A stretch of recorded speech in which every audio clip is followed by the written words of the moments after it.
gumaata hirbuu maki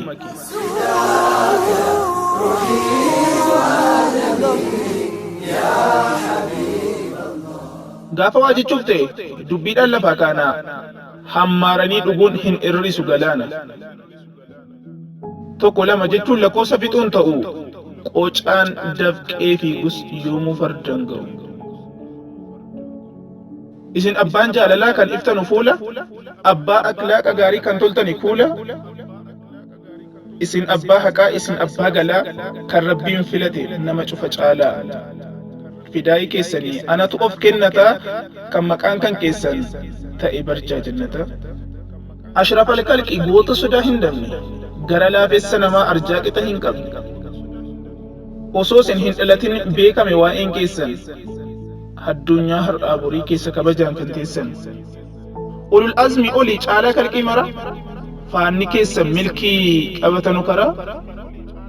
Sababa keessaniin isa jiini dho'ee kan aannan mirgise sin qabnaan armi go'e. Dhaloota keessaniin simmuun mana raafame, gubbaa kuruuf kaanaan samiin sassaaqame. Mukkisee fi ta'e buraaqiin sinfe. Isin itti seenaan boolli haaraan one aduwwiin bira geenyaan, mukki gogaan hirqee bu'e gaaffii isin dhabdeenyaan. Assalaamu alaykum yaa rasuula, bareeda koo keessaaf alaa kan tottole kuula. Caalaa ergamtootaa caalaa kalqii hundaa dacheef samii irratti kan kabaja guddaa. Doofummaan hayyummaa keessaniin caccabee kan karaa qabate haqni karaa dabe. Abbaa bilisummaa hunda ilmaan namaa, mootora warraaqsaa qaroomina amma, jaamaa karaa badee kallattii agarsiisee kan dhala awwaaluyyuu jaalalaan mararsiise. Mirgaaf bilisummaan amma lallabamu, bar rasuulaan ture gaafa eegalamu. Bara dukkana keessa kophaa keessan deemtanii qabsoo bilisummaa ilma namaaf jettanii, beelaatanii dheebottanii qorraaf gubaa dandeessanii. Jibbamaa dhiibamaa mar'imaan kan keessan dhakaan hidhattanii dhoosaa timiraa takka gargar hidhattanii, firaaf aanteen hundi osoo isin jibbuu zulmii keessatti kufee dhugaa keessan dhiibu. Kan harka qabdanii dukkanaa baaftanii, kan shirkiidhaan kufe meeqa ol kaaftanii. Goota koo abbaa dhugaa hin qabne fafa, rasuula caalaa namaa rasuula haqa lafa. Eenyuyyuu danda'ee maqaa keessan hin xureessu abadan abadan. Dachee biyya duuniyaatti dachee aakiraatti seenaa guddaa qabda. Wallaalli beekaa of gootee waan dharaa lallabdu, inaaffaa islaamaan gubattee gaggabdu. Jaa'illi shirkii keessaa kan aakiraan beekne, kan kabajaaf safuu adabateen eegne. Beesummaan jarrii har'a odeesse, kaleessa nabitu dukkana addeesse.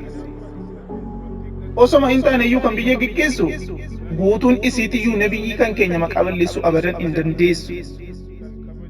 Kan qulqullummaadhaan xumuratan karaa, rasuula rabbi ergate ifa addunyaa maraa. Laphee miliyoonotaa keessa kabajaan jiraattu, kan fidaa isiniif ta'u hospitaalaan qabaattu. Daandiin isin kophaa cirtanii baaftanii, gufuun isin buqqisaa karaarraa kaaftanii.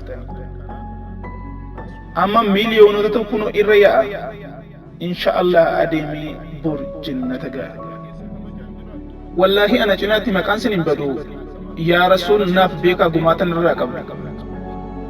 Waa'ee keessaniif obsa hin qabu tasa, yoom fidaa isiniif hin ta'in jiraadhe maalan baasa. Amaanaa kan keessan harkaan qaba diinii, wallaahi isin xiqqeessite.